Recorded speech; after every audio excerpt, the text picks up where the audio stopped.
Փախստականներն ընտրություն չունեն, իսկ դուք ունեք։ Սա այս տարվա փախստականների համաշխարհային օրվա թեման է։ Զարգացած երկրները հյուրընկալում են աշխարհի փախստականների 4/5 մասը։ Հայաստանը յուրահատուկ է այս առումով, փախստականների 99%-ը ազգությամբ հայ է։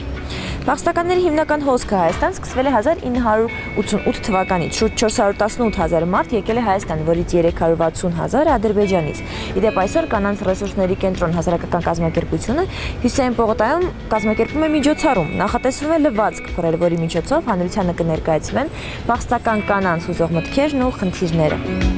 Society Found-ի հարցման արդյունքում պարզվել է, որ 2010 հարցվողների 2/3-ը աշխատում է համակարգիչների, լապթոփերի, iPhone-ների կամ ուրիշ տեխնոլոգիաների հետ, աշխատանքային ժամերից հետո։ Գիտնականներն ասում են, որ դա վնասակար է մեր առողջությանը, նամանավանդ սմարթֆոնների հետ աշխատելը։ Այսօր ժամը 14-ին բոլորը հրավիրված են Երևանի Գեղարվեստի պետական ակադեմիայի ուսանողների եւ դասախոսների համատեղ ցուցահանդես վաճառքին։ Իսկ վաղվանից սկսվում է բացօթյա ընթերցանության փառատոնը։ Հունիսի 21-ից 24-ը ֆլեշմոբ դիվիզիան Հայաստանի Հանրապետության մշակույթի նախարարության աջակցությամբ Երևանը գրքի մայրաքաղաք 2012 միջոցառման շրջանակներում իրականացնում է բացօթյա ընթերցանության փառատոնը։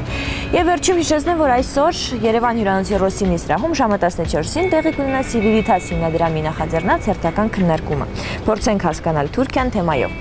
Իսկ Երևանում այսօր սպասվում է մինչև 30 աստիճան տաքություն։ Ծանոթացեք եղանակի տեսությանն ամբողջ Հայաստանում։